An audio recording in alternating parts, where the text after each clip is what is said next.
ఆయన 3 సార్లు ఎమ్మెల్యే, 2 సార్లు మంత్రిగా పనిచేశారు. 10 ఏళ్ల బీఆర్ఎస్ పాలనలో ఆయన మాటకు ఎదురులేదు. పార్టీ అధినేత అండతో ఉమ్మడి నల్గొండ జిల్లాను శాసించారు. ఇప్పుడు గడ్డు పరిస్థితిని ఎదుర్కొంటున్నారు.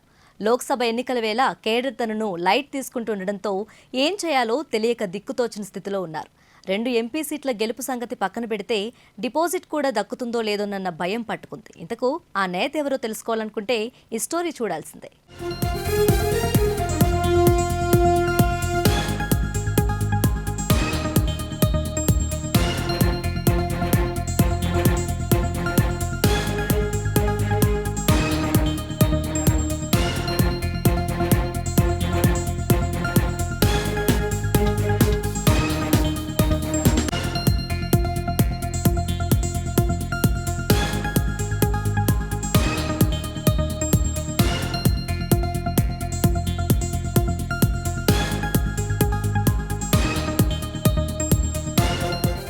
జగదీష్ రెడ్డి 10 ఏళ్ల బీఆర్ఎస్ పాలనలో ఉమ్మడి నల్గొండ జిల్లాలో ఎదురులేని నేత. బీఆర్ఎస్ సుప్రీం కేసీఆర్కు అత్యంత సన్నిహితుడు కావడంతో ఉమ్మడి జిల్లాలో జగదీష్ రెడ్డి మాటే శాసనంగా చెల్లుబాటు అయ్యేది.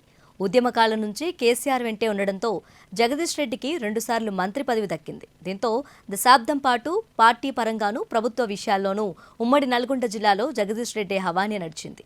ఆయన ఓ మాట చెప్తే చాలు, జిల్లాలో అభివృద్ధి కార్యక్రమాలకు సంబంధించి నిధులు వెంటనే వచ్చేవి. దీంతో పార్టీతో పాటు ప్రభుత్వ యంత్రాంగంలో జగదీష్ రెడ్డికి ఎదురు లేకుండా పోయింది.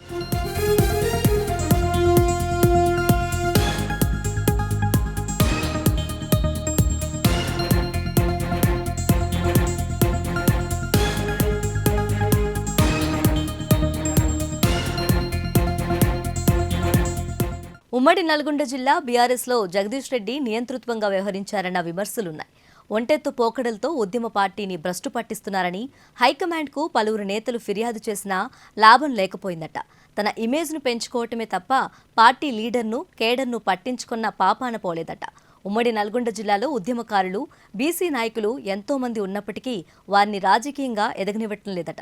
జగదీష్ రెడ్డి అడ్డుపడటం వల్లే సీనియర్ నేత గుత్తా సుఖేందర్ రెడ్డికి మంత్రి పదవి రాలేదన్న చర్చ అప్పట్లో పార్టీలో జోరుగా సాగింది. జగదీష్ రెడ్డి పోరు పడలేకనే మండలి చైర్మన్ పదవిని గుత్తాకు కేసీఆర్ ఇచ్చారంట. భవిష్యత్తులో మంత్రివర్గంలో అవకాశం కల్పిస్తానని గుత్తాను బుజ్జగించారని గులాబీ పార్టీలో జోరుగా గుసగుసలు సాగాయి.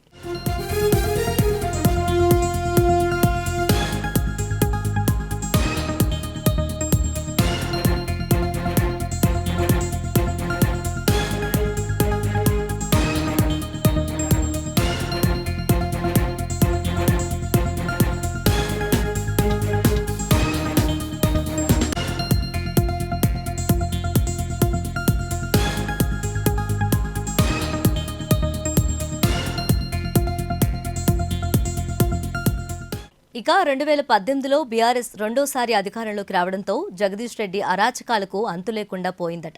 రెండోసారి కూడా కేసీఆర్ మంత్రి పదవి ఇవ్వడంతో జగదీష్ రెడ్డి ఇష్టారాజ్యంగా వ్యవహరించారని ఆయనపై హైకమాండ్కు ఫిర్యాదు చేయటానికే జిల్లా గులాబీ నేతలు భయపడేవారన్న టాక్ నడిచింది. ఉమ్మడి నల్గొండ జిల్లాలో ఎక్కడా ఏ పని కావాలన్నా ఆయన అనుమతి తప్పనిసరిగా తీసుకోవాల్సిందేనట. మునుగోడు ఉప ఎన్నిక టైంలోనూ జగదీష్ రెడ్డి ఓవర్ యాక్షన్ ఎక్కువైందన్న విమర్శలు వచ్చాయి. ఉప ఎన్నికల్లో మునుగోడు నుంచి తన కొడుకు అమిత్ రెడ్డిని బరిలోకి దించాలని గుత్తా తీవ్రంగా ప్రయత్నించారు. అయితే జగదీష్ రెడ్డి చివరి నిమిషంలో కూసుకుంట్ల ప్రభాకర్ రెడ్డి పేరును తెరపైకి తెచ్చారు. జగదీష్ రెడ్డి మాట కాదనలేకనే అమిత్ను కేసీఆర్ పక్కన పెట్టారన్న ప్రచారం సాగింది. దీంతో ఉమ్మడి నల్గొండ జిల్లాలో బీఆర్ఎస్ పార్టీ జగదీష్ రెడ్డి, గుత్తా వర్గాలుగా చీలిపోయింది.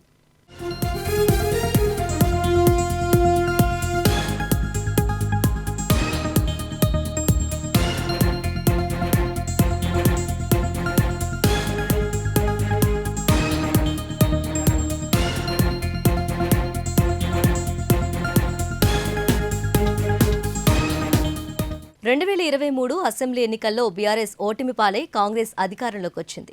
ఉమ్మడి నల్గొండ జిల్లాలో 12 అసెంబ్లీ స్థానాలు ఉండగా బీఆర్ఎస్లో సూర్యాపేట నుంచి జగదీష్ రెడ్డి ఒక్కరే విజయం సాధించారు.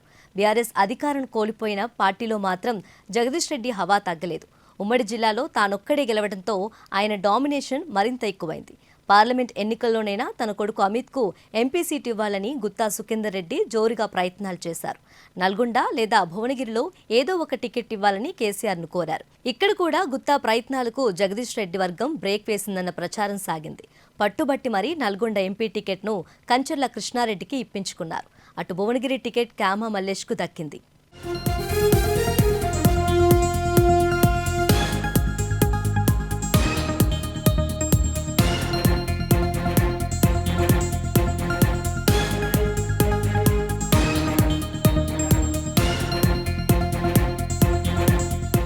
అసెంబ్లీ పార్లమెంట్ ఎన్నికల్లో పోటీకి అమిత్కు అవకాశం రాకపోవడంతో జగదీష్ రెడ్డి వర్గంపై గుత్తా వర్గం తీవ్ర ఆగ్రహంతో ఉంది. గుత్తా కుటుంబం కాంగ్రెస్లో చేరతారన్న ప్రచారం కూడా సాగింది. అయితే కేటీఆర్, హరీష్ రావు బుజ్జగించారట. అసెంబ్లీ ఎన్నికల్లో ఓటమితో డీలా పడ్డ గులాబీ కేడర్కు జగదీష్ రెడ్డి ఒంటెత్తు పోగడలపై బహిరంగంగానే విమర్శలు గుప్పిస్తుంది. జగదీష్ రెడ్డి నియంతృత్వం వల్లే ఉమ్మడి నల్గొండ జిల్లాలో పార్టీ సర్వనాశనమైందని ఆగ్రహం వ్యక్తం చేస్తున్నారు. ఇంత జరుగుతున్నా జగదీష్ రెడ్డికి అధినేత కేసీఆర్ ప్రాధాన్యత ఇవ్వటాన్ని గులాబీ శ్రేణులు జీర్ణించుకోలేకపోతున్నాయి. లోక్సభ ఎన్నికల్లో జగదీష్ రెడ్డి వర్గానికి బుద్ధి చెప్పాలని గుత్తా వర్గం నిర్ణయించుకున్నట్లు జోరుగా ప్రచారం సాగుతుంది. ఎంపీ ఎన్నికల్లో బీఆర్ఎస్ అభ్యర్థుల గెలుపు బాధ్యతను జగదీష్ రెడ్డి వర్గానికి వదిలేసి గుత్తా వర్గం సైలెంట్ అయినట్లుగా తెలుస్తుంది. అటు గుత్తా వర్గం సహాయ నిరాకరణ చేయడంతో జగదీష్ రెడ్డి దిక్కుతోచని స్థితిలో పడ్డట్లు గుసగుసలు వినిపిస్తున్నాయి.